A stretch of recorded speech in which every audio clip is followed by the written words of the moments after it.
¿Qué hacemos cuando uno de nuestros aparatos queda obsoleto? Por lo general, lo cambiamos. ¿Qué pasó entonces con el pacto antiguo? ¿Dios lo hizo obsoleto y tuvo que cambiarlo? Veámoslo hoy en Inverse. ¿Qué pasó con esto?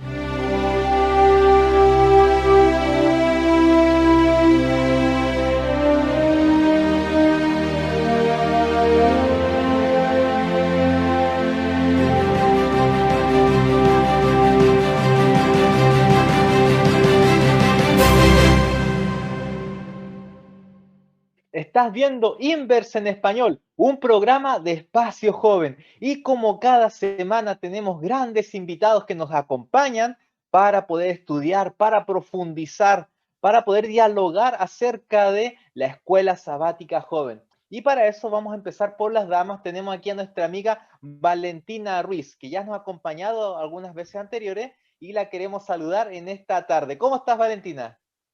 Hola Jan, muchas gracias. Bueno, agradecida de poder estar nuevamente acá para poder compartir del INDEX y esperamos que el Señor nos pueda utilizar y ser de bendición también en esta lección.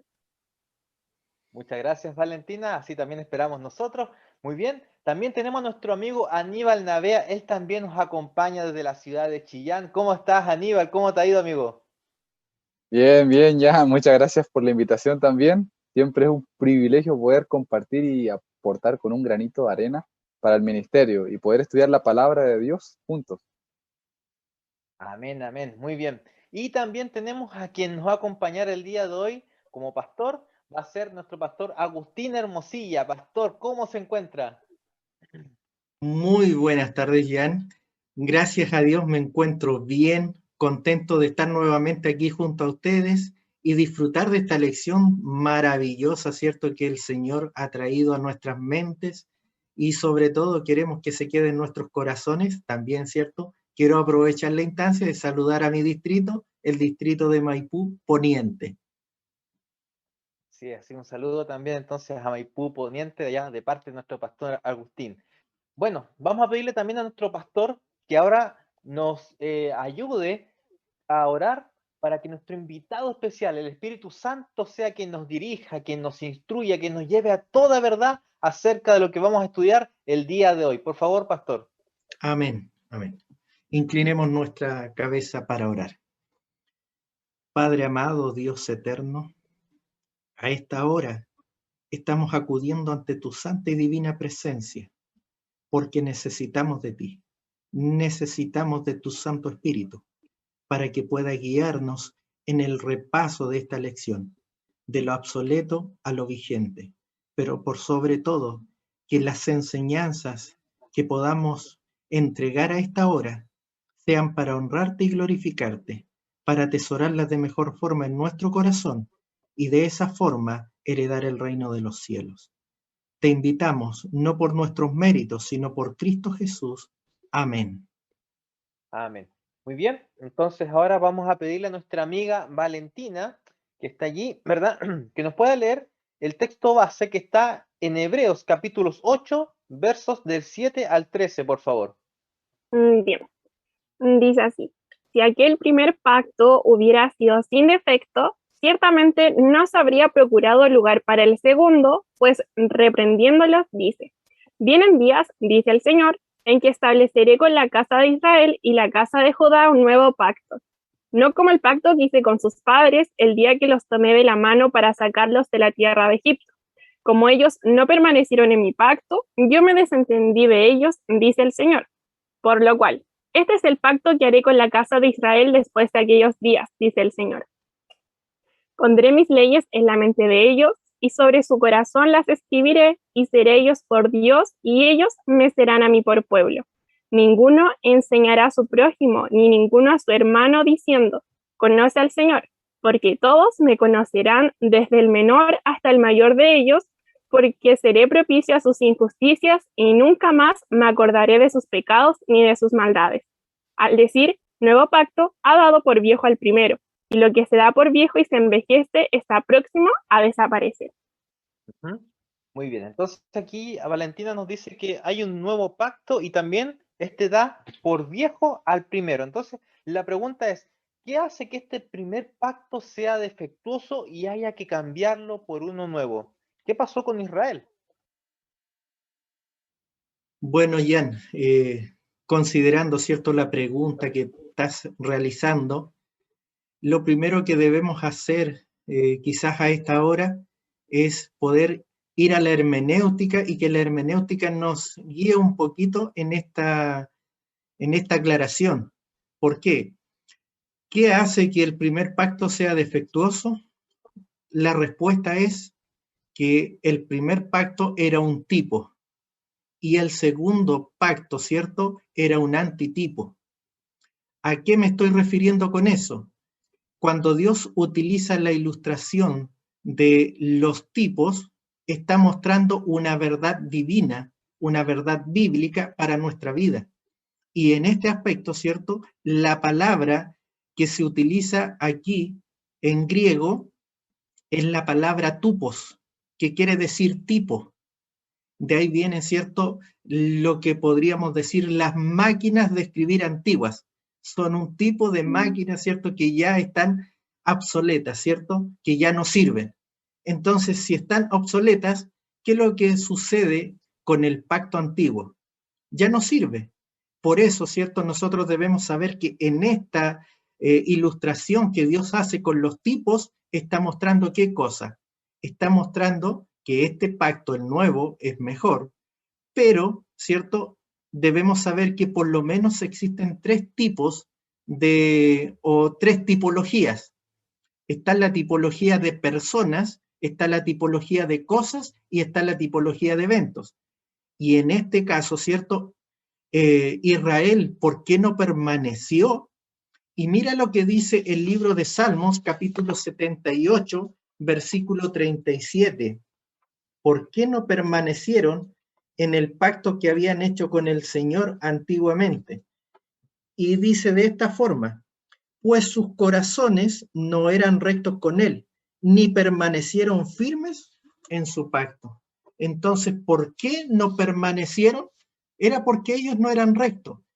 Pero también, ¿cierto?, nosotros debemos considerar que aparte de no ser rectos, los sacrificios no eran perfectos porque eran una imagen de lo que iba a venir a futuro, ¿cierto? Y la tipología, ¿cierto?, ¿qué es lo que hace? Nos muestra, ¿cierto?, o nos representa verdades futuras, ¿cierto?, mediante semejanzas e ilustra, ¿cierto?, lo que va a acontecer en el futuro. Y eso es lo que estaba sucediendo. Por eso el pueblo de Israel no era perfecto. ¿Por qué? Porque ellos habían comenzado a confiar más en el sacrificio que en lo que Dios iba a hacer en la cruz, en el futuro. Entonces, eso podríamos indicar, ¿cierto?, de forma introductoria para que nosotros podamos entender un poquito esta situación. Y para complementar esto igual que decía el pastor, voy a leer Segunda de Reyes, capítulo 17, versículo 15.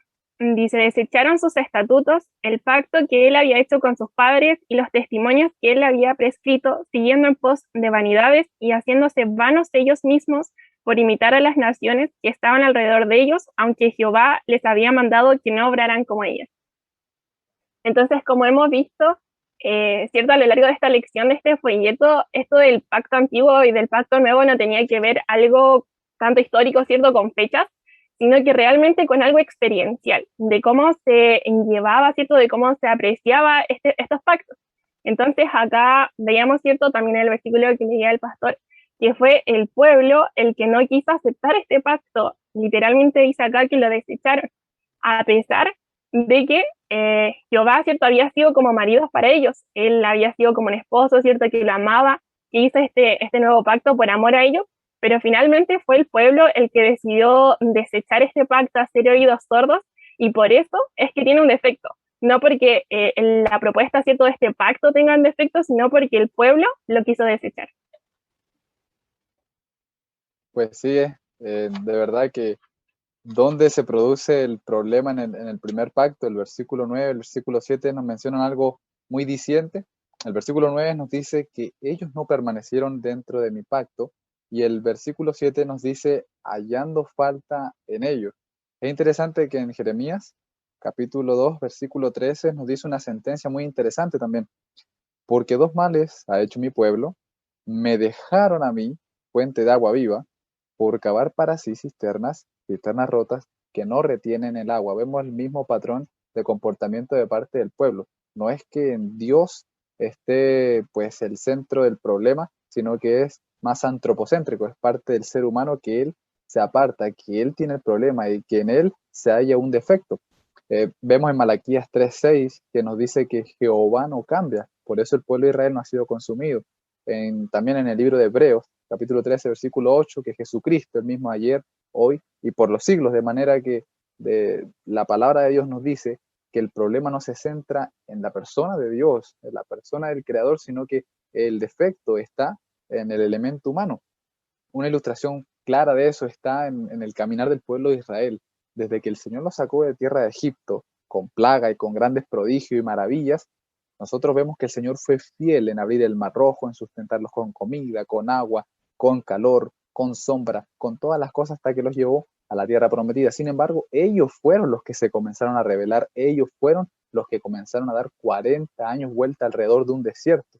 Incluso cuando ya el pueblo se estableció en Canaán, esto por mano de Josué, estuvo todo bien hasta que llegamos a los tiempos de los jueces, en donde vemos el mismo patrón. Dios cumplió su promesa, Dios llevó a cabo lo que él dijo, pero en el libro de los jueces, en el capítulo 2, versículo 10, nos damos cuenta que nos dice la Biblia que se levantó una generación que no conocía a Jehová, una generación que prácticamente no entendía quién era Jehová ni las maravillas que él había hecho con el pueblo.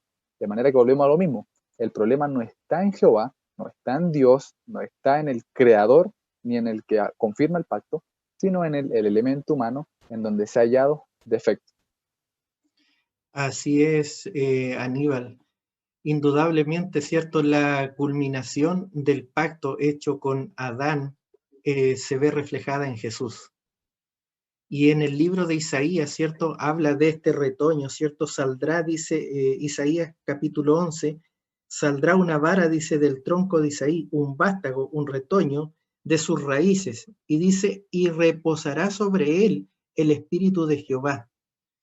Y cuando habla esto, ¿cierto? Está hablando claramente de la relación que iba a tener también el Espíritu Santo con el Salvador, nuestro Señor Jesús, que también es fundamental para nuestros días esta relación que nosotros tenemos con el Espíritu Santo.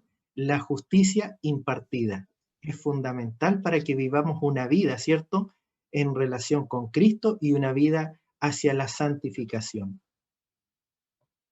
A mí me llama algo la atención. En Éxodo 19:5, antes que el Señor diera los mandamientos, perdón, en el 8, 19:8 dice, todo el pueblo respondió a uno diciendo, haremos todo lo que Jehová ha dicho. Y Moisés refirió a Jehová las palabras del pueblo. Después, un poquito más adelante, en el capítulo 24, versículo 3 dice, Moisés fue y le contó al pueblo todas las palabras de Jehová y todas las leyes. Y todo el pueblo respondió a una voz, cumpliremos todas las palabras que Jehová ha dicho. Luego más adelante, en el versículo 7 dice, después tomó el libro del pacto y lo leyó a oídos del pueblo, el cual dijo, obedeceremos y haremos todas las cosas que Jehová ha dicho. Y luego, bueno, vemos un poquito más adelante el versículo 12. Entonces Jehová dijo a Moisés, súbeme al monte y espera allá y te daré las tablas de piedra con la ley. O sea, ellos justo antes de que Moisés subiera, antes de que el Señor diera los mandamientos, los hablara, dijeron, obedeceremos todo lo que Jehová ha dicho. Cuando hicieron ese pacto, obedeceremos lo que Jehová ha dicho. Lo volvieron a repetir. 3 veces dijeron, obedeceremos todo lo que Jehová ha dicho. Luego de eso dice que Moisés subió al monte y ya sabemos lo que pasó con el becerro de oro. 3 veces repitieron, haremos todo lo que Jehová ha dicho, y él es el ser humano el que termina rompiendo el pacto. Y lamentable Israel, y la historia de Israel se repite esta misma tónica. Una pena, la verdad, lo que pasó con el pueblo de Israel. Bueno, sigamos avanzando con el inverse. Vamos aquí a Hebreos capítulo 8:7 y dice lo siguiente. Si aquel primer pacto hubiera sido sin defecto, ciertamente no se habría procurado lugar para el segundo. Ahora, la palabra aquí sin defecto es amentos y en el griego significa perfección moral. ¿Cómo esta palabrita nos ayuda a entender todo el contexto de Hebreos?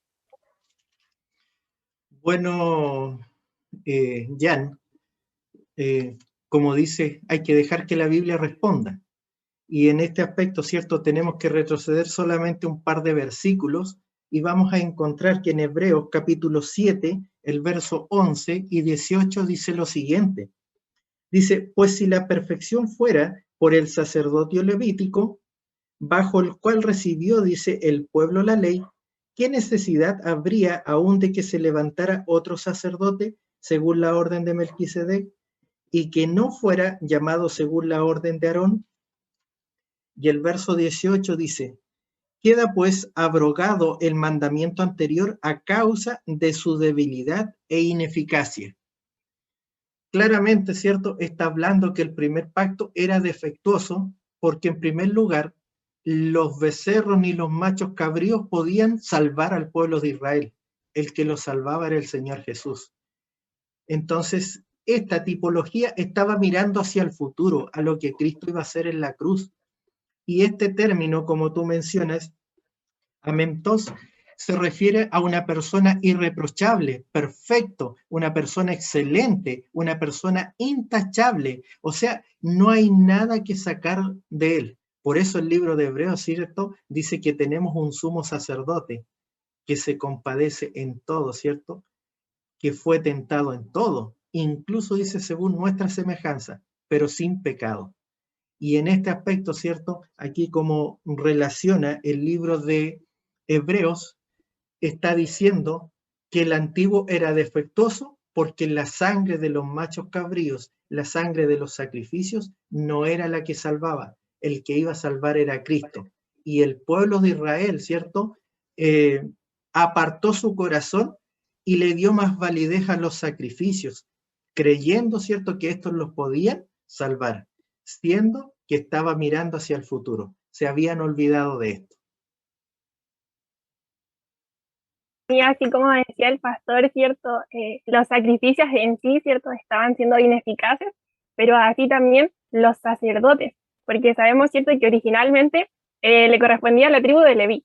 Y luego, con el tiempo, también se fueron degradando, por decirlo de alguna manera.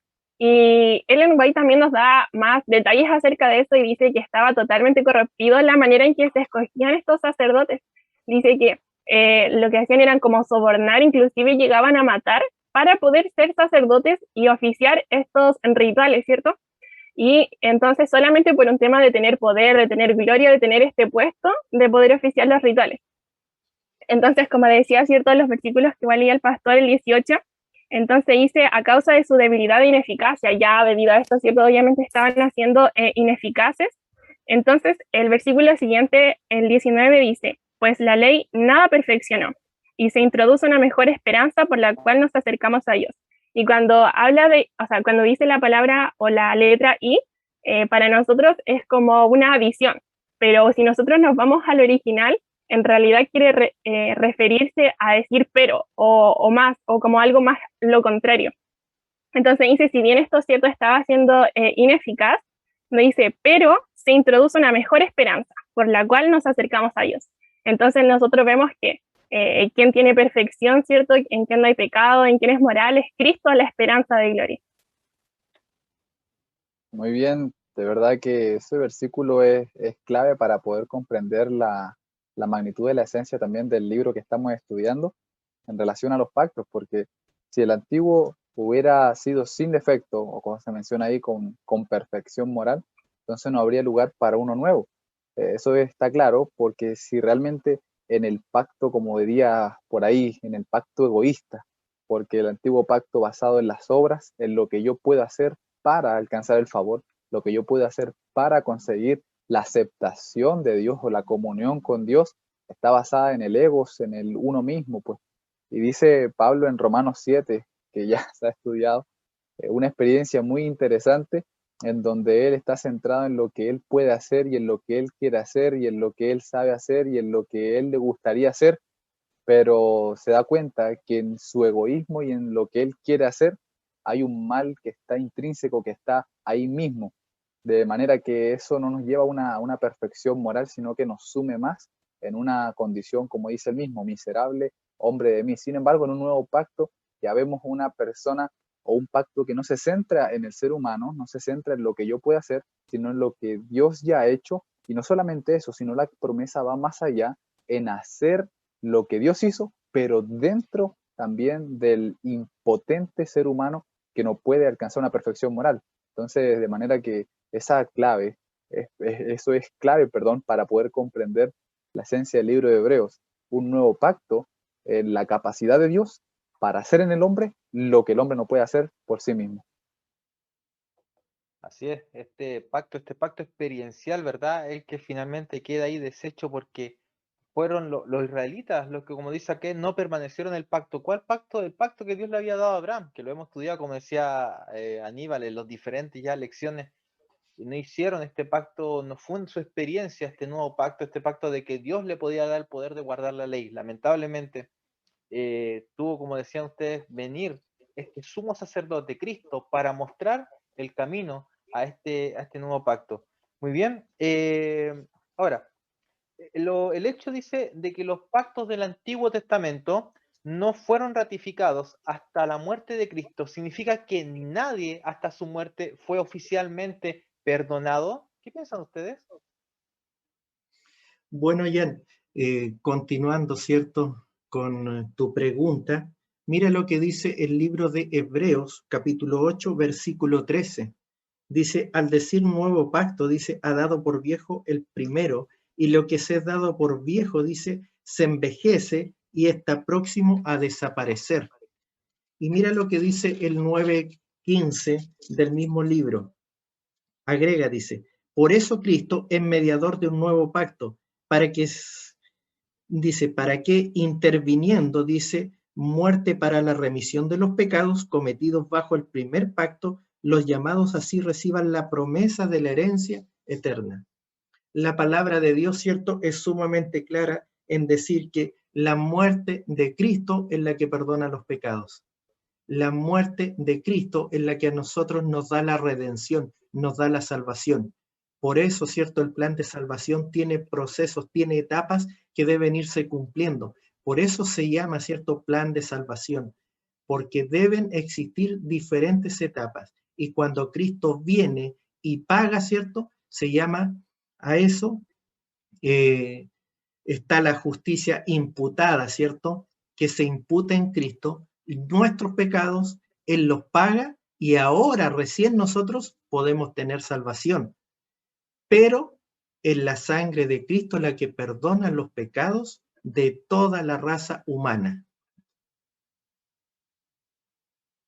Es interesante que dentro de la pregunta, si es que somos perdonados oficialmente hasta el Calvario, pues en cierta manera sí, dado que, como bien se menciona en las Escrituras, la sangre de animales, la sangre de machos cabríos, de cordero, de las palomas, de lo que sea, el sacrificio que se hiciera, no tienen poder en sí mismo para poder limpiar, para poder perdonar, para poder purificar la conciencia en el corazón del humano rebelde. Sin embargo, es tan solo por la sangre de Jesucristo que uno puede hallar redención y limpiar nuestras conciencias de los pecados pasados. Así que justamente en la cruz uno ve esa maravillosa promesa, esa maravillosa gracia, que realmente es la revelación y la consumación de todos esos actos que por fe y en sombra se realizaron en una época pasada. Y así es como hemos dicho, ¿cierto? Si bien se instauró este sistema de sacrificio, ¿cierto? De poder matar al corderito, a los animales, como un símbolo, ¿cierto? Representando lo que iba a ser Cristo después. Entonces vemos que al inicio era solamente un símbolo, ¿cierto? Para apuntar al sacrificio que iba a hacer Cristo. Entonces después cuando Cristo viene, cuando Cristo está en la cruz, aún ahí estaba la posibilidad, ¿cierto?, de que Cristo quizás pudiera, por decirlo de una manera, echar a perder, ¿cierto?, este plan de salvación. Ahí estaba la posibilidad, cuando Él dice, si es tu voluntad, pase de mí esta copa, ahí ya vemos, ¿cierto?, que en realidad sí que iba a morir por nosotros. Pero si Él no hubiese muerto por nosotros, ¿cierto?, si se arrepiente a último momento, ya no habría valido, ¿cierto?, estos sacrificios, porque se cumple ahí, en la cruz, con la muerte de Cristo.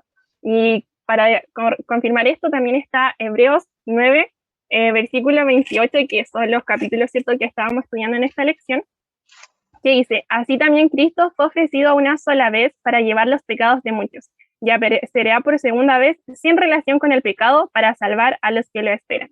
Entonces vemos que todo esto se consuma, ¿cierto?, se cumple en realidad en la cruz con la sangre de Cristo. Muchas gracias.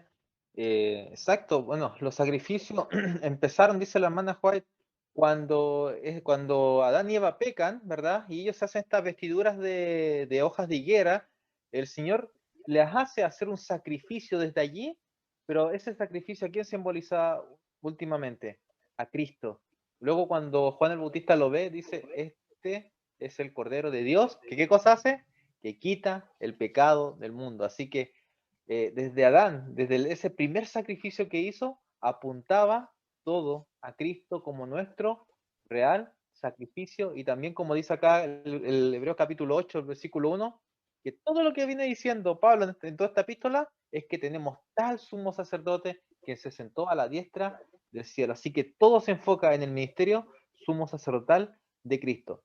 Muy bien, entonces ahora, ¿qué rol entonces cumple la cruz? Esa cruz que a veces la amamos, esa cruz que a veces queda como ¿qué parte, qué papel juega entonces la cruz en todo esto, en esto de antiguo pacto, real pacto nuevo? ¿Es como inicio de un pacto de gracia o como la culminación, la revelación, la gran revelación del nuevo pacto?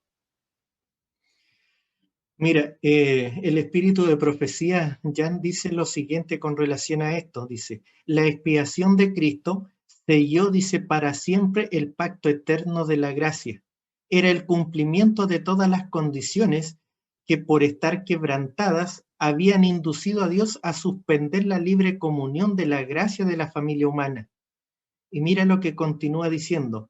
Se quebrantó entonces toda barrera que impedía la más libre actuación de la gracia, la misericordia y la paz, y el amor hacia el más culpable de los miembros de la raza humana. Y agrega el libro de Hebreos lo siguiente, por tanto Jesús es hecho fiador de un mejor pacto. Entonces, ¿cuál es el rol que cumple la cruz? Es el rol más extraordinario, considero yo, para la humanidad, para todos los que aceptamos a Cristo como nuestro Salvador. ¿Por qué? La paga del pecado era la muerte. Gracias a Cristo Jesús, nosotros obtuvimos la victoria y hoy podemos tener la vida eterna, esa vida que vino a entregarse por nosotros. Por eso dice Lucas, ¿cierto? El Hijo del Hombre, ¿qué vino a hacer? A buscar y a salvar lo que se había perdido. La cruz es el comienzo, ¿cierto? Y la paga por nuestra salvación. Me gustaría continuar con el último pensamiento que dijo el pastor en cuanto a la cruz como también la revelación plena del carácter de Dios, pues a qué punto está dispuesto Dios ir para demostrar quién realmente es Él, quién es Dios mismo, su carácter. Dios es amor. Ahora bien, frente a la pregunta, a la incógnita de qué rol cumple la cruz dentro de todo el panorama y del pacto, del nuevo pacto que estamos viendo. Me gustaría ver unas cositas primero, ¿sí? En Apocalipsis 13:8 se nos menciona que Cristo es el Cordero inmolado desde el principio del mundo. O sea, un Cordero sacrificado, inmolado, ese Cordero que quita el pecado del mundo, inmolado desde el principio del mundo, desde los inicios de la creación.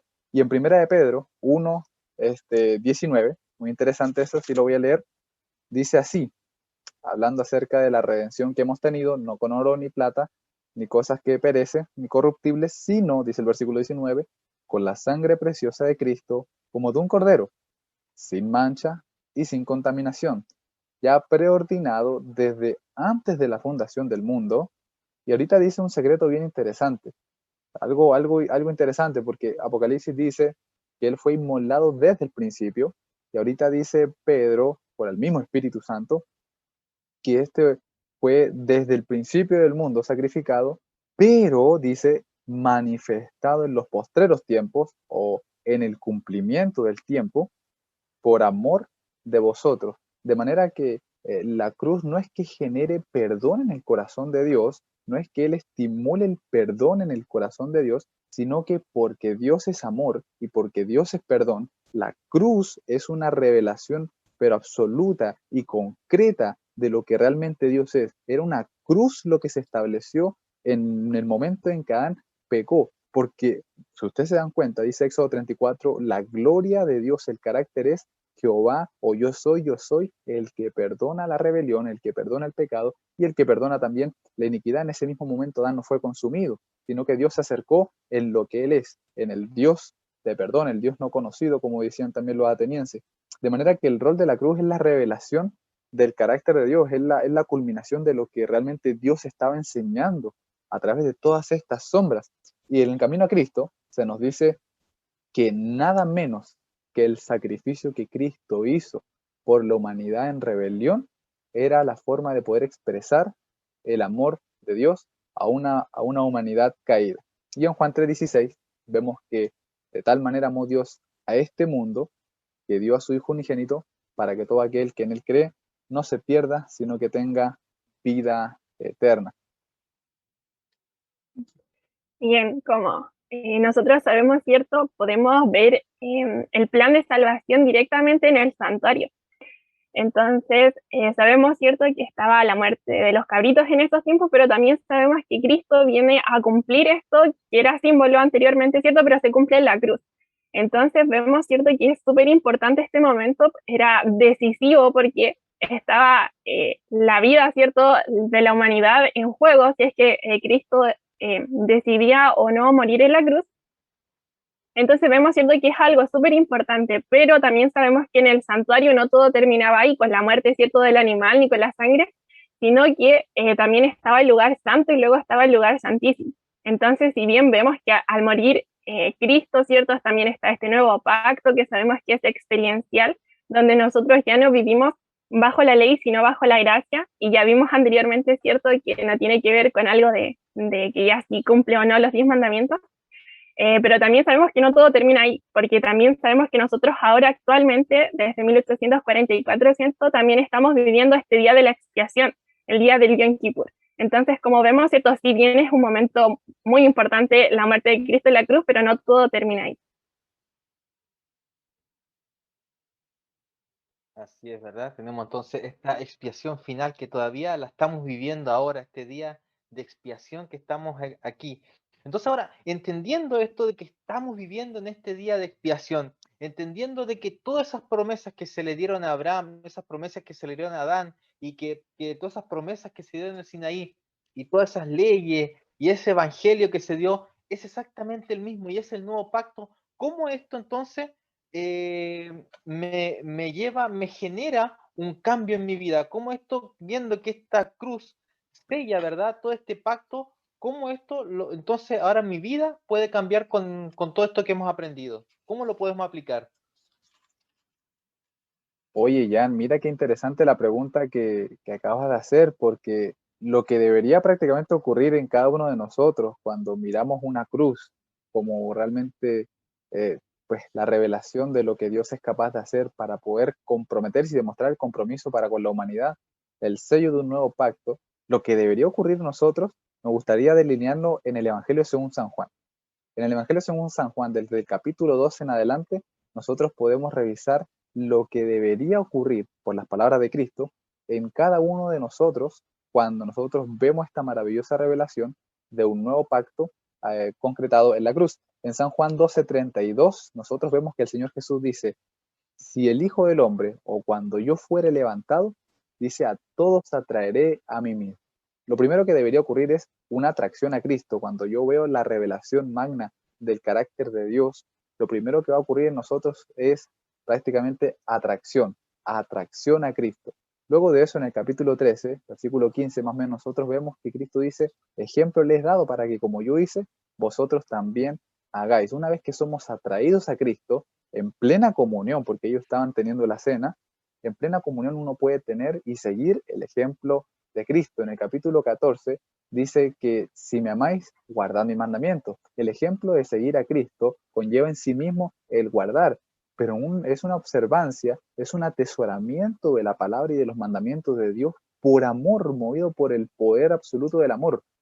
Después de eso, nosotros vemos que permanecemos en la palabra de Dios en San Juan 15:7, permanecéis en mí y mis palabras permanecen en vosotros. No solamente eso, sino llevar fruto para gloria de Dios, según Gálatas, fruto de amor, de gozo, paz, paciencia, benignidad, bondad, fe y templanza. Contra tales cosas no va a haber algo que te pueda condenar, no va a haber un pecado que se sobreponga sobre ti. O sea, toda esa experiencia es la que debería estar ocurriendo. Al capítulo 16, ver que somos guiados por el Espíritu de verdad a toda verdad, hasta llegar al capítulo 17, en donde somos santificados en la propia verdad que es Cristo, y llegamos a ser uno con el Padre, con el propósito de prepararnos para los capítulos 18, 19 y 20, en donde nos espera un Getsemaní, una prueba total, para ver de qué estamos hechos, como algunos dirían, a ver cómo es que somos.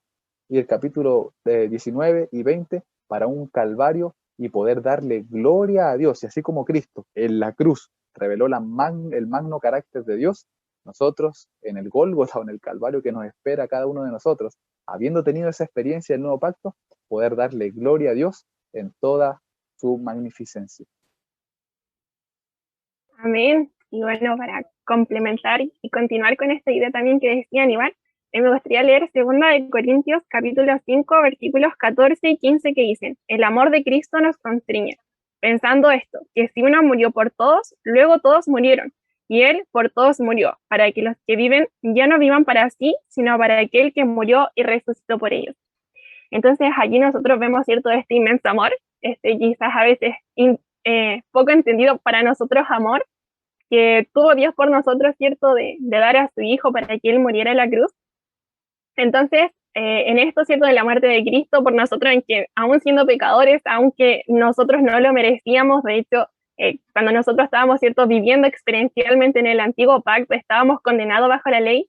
Entonces, cuando llega Cristo a nuestra vida, ¿cierto?, y nosotros morimos juntamente con Él, entonces Él nos ayuda a vivir en este nuevo pacto, y vemos esto lo que tiene que ver, ¿cierto?, con la justicia imputada, porque nosotros en realidad, ¿cierto?, no lo merecíamos, pero aún así Cristo muere por nosotros, pero no solamente queda ahí, sino que también viene también la justicia impartida. De hecho, Ellen White dice: cuando el pecador percibe los incomparables encantos de Jesús, el pecado deja de parecerle atractivo. Entonces, cuando nosotros, los pecadores, ¿cierto?, vemos todo lo que ha hecho Dios por nosotros, el sacrificio de Jesús, entonces el pecado nos deja de parecer atractivo, porque nosotros comenzamos a vivir para Cristo, y el Espíritu Santo, ¿cierto?, comienza a obrar en nuestros corazones y nos hace más semejantes a Dios. Así es, Valentina. Indudablemente, ¿cierto? Nuestra vida, mediante el relacionamiento con el Espíritu Santo, va creciendo en estatura y en sabiduría hacia el reino de los cielos. Y en este aspecto, ¿cierto?, nunca podremos alcanzar la perfección por medio de nuestras propias obras.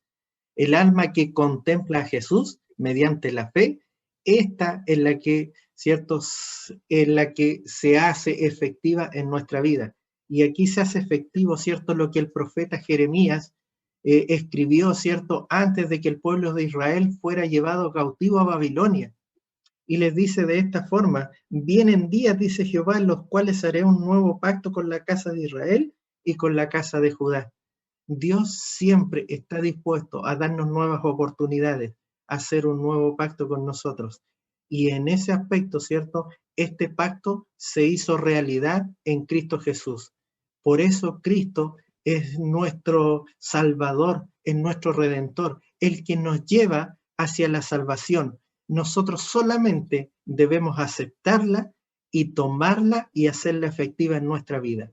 Pero como decías tú, ¿cierto?, cuando nosotros contemplamos los encantos incomparables de Jesús, el pecado deja de parecernos atractivos. Así es. A mí me gusta ver esta idea de que esa misma promesa que hizo que Daniel tuviera esa vida intachable, ¿verdad? Que sus amigos, a pesar de todo, aunque aun la muerte, permanecieran fieles. Esa vida que tuvo, ¿verdad? José, la victoria de Josué, ¿verdad? Frente a las tribus paganas. Todas esas promesas fueron hechas también para nosotros, y eso es algo maravilloso que tiene que también hacernos cambiar. Y esa misma cruz, como decía ahí Aníbal, que la verdad que la enfocaba tanto, esa cruz es la que nos hace contemplar a nuestro Salvador en su maravillosa, en su generosa magnificencia, en su amor absoluto, está plasmado en la cruz. ¿Cómo no nos va eso a enternecer? ¿Cómo no nos va a hacer cambiar? Eso es algo maravilloso. Y ya para finalizar, me gustaría que le dejaran a esos jóvenes que están ahí detrás de las pantallas, que nos están viendo, que nos han escuchado atentamente hasta ahora, ¿qué es lo que más les gustó de la lección? ¿Qué es lo que ustedes se han llevado? ¿Qué cosas le podrían decir a ellos que quizás están ahí luchando y piensan que ellos también incluso son obsoletos ante Dios? Algunos pueden pensar, y que Dios puede quizás llegar a otros. ¿Qué les dirían a esos jóvenes que están ahí viendo este programa y quizás sea lo que más se lleven de este programa? Bien, bueno, en lo personal, cuando estaba estudiando esto, me impacta mucho el ver cómo estaba Adán, ¿cierto?, con Eva al inicio, y ellos deciden desobedecer fue su decisión, a pesar de que Dios le había preparado, ¿cierto?, un huerto todo perfecto para ellos, pero ellos deciden desobedecer. Pero sabemos, ¿cierto?, que Dios no los desecha, sino que pone en marcha este plan de salvación. Luego sabemos que le da un pacto, y como ya habíamos leído, el pueblo nuevamente desecha este pacto, y después ¿qué hace? Le da otro nuevo pacto. También vemos que Dios envía a su Hijo, Cristo muere por nosotros, luego va al cielo, y nos deja ese Espíritu Santo. Entonces, todo lo que hace Él realmente es por amor, porque en realidad si nosotros nos podemos fijar en la humanidad, la desecha, desobedece, no merecía nada, y se me viene este versículo a la mente de Éxodo 34:6, cuando Moisés, o sea, estaba Jesús, o sea, Jehová, cierto, pasa adelante de Moisés y le dice: Jehová, Jehová, fuerte, misericordioso y piadoso, tardo para la ira y grande en misericordia, ¿verdad? Entonces vemos, cierto, que el amor, la misericordia de Dios es tan grande por nosotros, que ha hecho tanto por mí, ha hecho tanto por ti, y ahora la pregunta es, después que Dios da tanto por ti, ¿qué vas a hacer tú por Él? Así es, Valentina. Indudablemente, ¿cierto? Cuando nosotros pensamos en esto, Dios nos está pidiendo que seamos fieles a Él, pero fieles bajo lo que Él considera que es la fidelidad. Y en este aspecto, ¿cierto? Tenemos la ilustración, ¿cierto?, que nos hizo Caín y Abel. Uno hace lo que Dios pide y el otro hace lo que Dios quiere. Queridos jóvenes, yo sé que esto lo escuchan los jóvenes especialmente. Entonces yo les pregunto, ¿es adorar a Dios a mi manera o como Dios me pide que lo adore? Y es ahí donde yo debo hacerme las siguientes preguntas. Jesús, en este caso, ¿es el ministrador de este mejor pacto para mí? Jesús está en un mejor lugar porque está en el reino de los cielos, ¿cierto? En el santuario celestial. Está intercediendo por mí, como bien se mencionaba anteriormente, ¿cierto? Está en este Yom Kippur. Pero también, ¿cierto?, está fundado sobre mejores promesas, estas promesas eternas, estas promesas, ¿cierto?, que se van a hacer realidad en mi vida. Entonces, si tengo que dejarles algo, lo primero que les podría decir es lo siguiente, que les llamo a creer en Jesús, pero a creer en Él como creyó Abraham, de tal forma que sea capaz de salir de mi tierra, de mi parentela, porque Dios tiene una promesa más grande para mí. Pero también, ¿cierto?, un llamado a tener esperanza ante este mundo, ¿cierto?, que está convulsionado y que pareciera que se va a destruir en cualquier momento. Dios es el que está al control. Y Él me llama a tener esperanza, porque Él viene a buscar a su pueblo, a los que le aman y guardan sus mandamientos. Pero también nos llama a que tengamos la fe de Jesús. Aquí está la paciencia de los santos, los que guardan, ¿cierto?, los mandamientos de Dios y tienen, dice, la fe de Jesús. Que Dios bendiga a cada uno de ustedes. Preciosa juventud, a mí me gustaría compartir con ustedes un pensamiento de la palabra, el Salmo 119, versículo 9. Dice una pregunta: ¿con qué limpiará el joven su camino? Lo va a limpiar con guardar la palabra. realmente podamos mirar cada día más allá del pacto de Dios y poner los ojos en el Dios del pacto. Las escrituras están pero saturadas de puesto los ojos en Jesús, mirad a mí, sed salvos todos los términos de la tierra, considerad aquel abogado y sumo sacerdote, dice también el libro de Hebreos, que nosotros miremos al Cordero de Dios que quita el pecado del mundo, poner los ojos sobre el hombre del Calvario. Y para ello quisiera dejarte con dos cositas. Número uno, dedícale tiempo a la palabra de Dios, dedícale tiempo a pasar tiempo con Jesús, estudiando la Biblia, estudiando sus escenas, estudiando quién realmente es Cristo y para qué vino a este planeta y para dónde nos quiere llevar y lo que Él ha hecho por nosotros. Y número dos, pasar tiempo de oración también con Jesús, contarle a Cristo. Y te hago un reto, que tú en oración, pasando tiempo con tu Señor, le puedas decir, Señor, dime a quién hoy yo puedo hacerle la invitación de entrar contigo en ese nuevo pacto. Porque la Escritura dice que somos embajadores de Cristo, diciéndole a un mundo, reconcílense con Dios.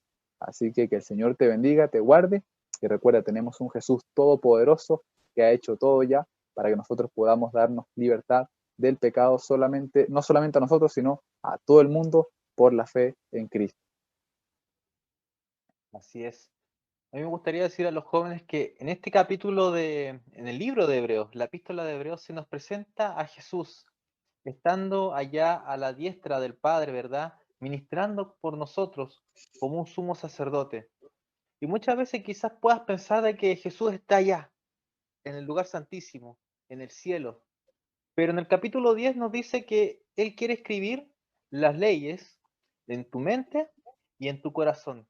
2 Corintios 3:3 dice, perdón, sí, 2 Corintios 3:3 dice algo muy parecido. Dice, y es manifiesto que sois carta de Cristo, expedida por nosotros, escrita no con tinta, sino con el Espíritu del Dios vivo, no en tablas de piedra, sino en tablas de carne del corazón. Jesús está allá en el lugar santísimo y está abogando por ti, está limpiando tu registro, pero también está haciendo algo. No solamente está escribiendo en esos libros que tiene allí en su juicio, Él también quiere escribir en tu corazón. Dice el apóstol Pablo, no tienes que ir allá a buscar a Cristo, al cielo, no tienes que bajar al fondo del mar a buscarlo. Él está cercano, Él está tan cercano que incluso la distancia son tus rodillas al suelo.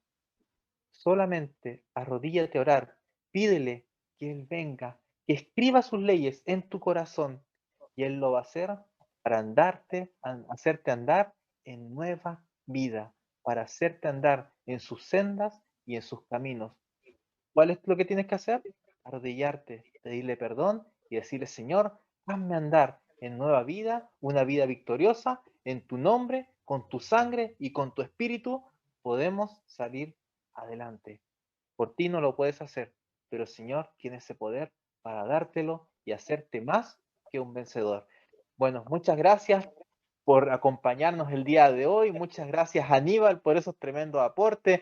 Valentina, siempre un gusto tenerte aquí. Pastor Hermosilla, también un gusto. Y esperamos también volver a tenerlo pronto aquí en nuestro programa. También a ustedes que Amén. nos han seguido hasta aquí, pedimos que le pongan un like a este video, que lo puedan compartir en sus redes sociales y que sigan estudiando su lección en su grupo pequeño, su GPS, en su unidad de escuela sabática, donde sea, estudien su lección porque está muy buena y son palabras de vida para vida. Así que le instamos a que sigan estudiando, a que sigan orando y teniendo cada día más comunión con nuestro Señor. Por nuestra parte, nos despedimos y esperamos verlos la próxima semana en un nuevo Inverse en Español. Que el Señor les bendiga. Nos vemos. Chao, chao.